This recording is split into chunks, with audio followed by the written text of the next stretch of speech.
Bonjour à tous, bienvenue sur la chaîne qui écoute battre votre cœur, la santé avant tout. Aujourd'hui nous parlerons d'alimentation et de vitamines. La vitamine D est importante pour la santé des os. Les faibles niveaux de cette vitamine ont été liés au diabète et à l'augmentation des risques de cancer et de maladies cardiaques. Toutes ces maladies ont une composante inflammatoire.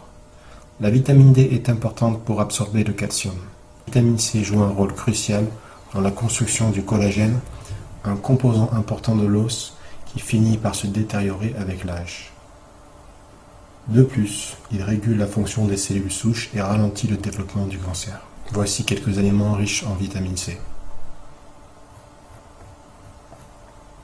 La vitamine K a été un peu un mystère jusqu'à récemment. Maintenant, nous avons découvert qu'il y a toute une famille de vitamine K. Nous savons qu'elle permet de limiter la perte de calcium par les reins et les aider à conserver plusieurs protéines nécessaires à la production d'os. Le persil est l'une des meilleures sources de vitamine K. Il équivaut à 1640 microgrammes de vitamine K pour 100 g de persil. Les gens qui ont des niveaux plus élevés de vitamine K ont une plus grande densité osseuse et un meilleur renouvellement du tissu osseux, tandis que de faibles niveaux de vitamine K ont été trouvés chez les personnes atteintes d'ostéoporose. De même, certaines études suggèrent que de faibles niveaux de vitamine K sont associés à un risque plus élevé de l'arthrose. L'apigénine est le principal flavonoïde présent dans le persil. Il est surtout reconnu pour ses effets antioxydants in vitro, mais aussi pour ses effets potentiellement antimutagènes in vitro et anticancérigènes. Attention aux autres éléments tels que les oxalates et acides phytiques qu'on retrouve dans les noix, amandes, chocolat et riz. Les acides phytiques s'opposent à la bonne assimilation de plusieurs minéraux tels que le calcium, le fer, le magnésium, le cuivre et le zinc.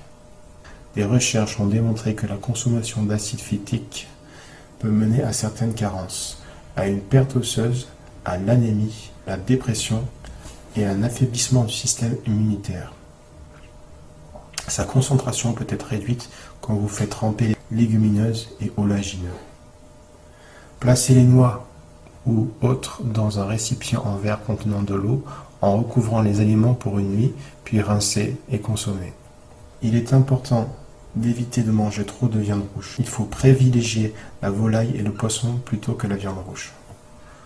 La protéine est importante pour construire des os solides, mais une consommation excessive de viande peut créer des niveaux plus élevés d'acide dans le sang et l'urine, que le corps essaie de réguler en libérant du calcium. Vous n'avez pas à devenir complètement végétarien, mais il suffit de réduire la quantité de viande rouge. Les œufs et les acides aminés sont une riche source de vitamine D et sont un ensemble complet de nutriments qui contribuent à un corps sain en général. L'œuf est un aliment protéique d'excellente qualité. Il contient les 8 acides aminés essentiels à la croissance et à l'entretien du corps humain. Les protéines servent surtout à former, à réparer et à maintenir en bon état les tissus, comme la peau, les muscles et les os. Elles servent aussi à la formation des enzymes digestives et des hormones. Le lait de coco n'est pas une bonne source de calcium. Il contient un peu plus de 38 mg de calcium par tasse, comparativement aux 300 mg d'un lait régulier de même portion. Avec 240 mg en phosphore par tasse, le lait de coco contribue à la solidité des os. L'huile de noix de coco contient des acides gras saturés avec beaucoup de bienfaits qu'il ne faut pas négliger. Merci d'avoir suivi cette vidéo. N'oubliez pas de liker si la vidéo vous a plu. À bientôt. Merci.